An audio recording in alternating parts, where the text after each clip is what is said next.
planes went down and all of this.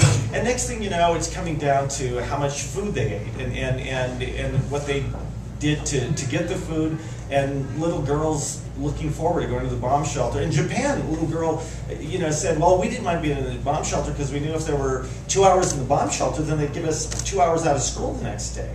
And you're just like, I don't know, it gives me goosebumps thinking that there are little aspects that you just wouldn't think of if somebody slapped a history book and said, here's World War II, because the personal story is just like, roller derby or drag or Native American stuff.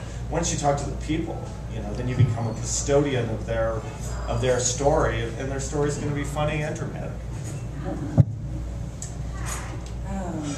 I think one misconception about Native people is that we're a stoic group, and kind of the almighty shaman and sitting on mountaintop, not talking but communicating with the animals.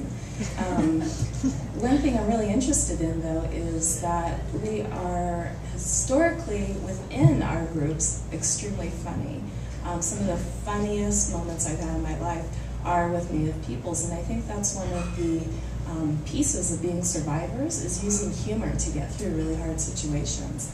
And so you'll see at March Point, the boys' natural humor comes out to a certain degree, and they really drive the most important moments of the film. And that's my reality, and that's what I want to show other people, is that there's a lot of really beautiful, smart humor that's within our community. Something that occurred to me as you were talking about the process of interviewing people or putting your film together is, it sounds like you start with an awful lot of footage, potentially.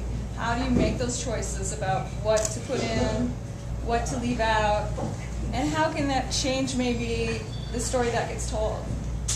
And how hard are those decisions?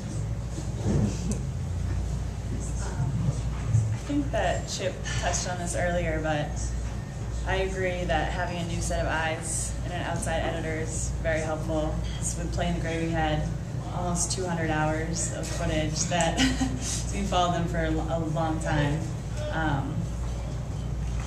So it's kind of, I feel like you have to let go of what you think is the most important part of your film, and once you get into the editing room, really look at it from a fresh perspective. And also working with outside people, I feel like is very helpful. Were there surprises to you about what you kept in and where the story went? Because a feature fictional film, of course, has a script, and you know exactly what people are going to say and where it's going to end. How do you shape that? Yeah, there were a lot of surprises. I kind of went into it thinking it would have more of like a linear story, and it ended up just being more of a portrait of this group of people.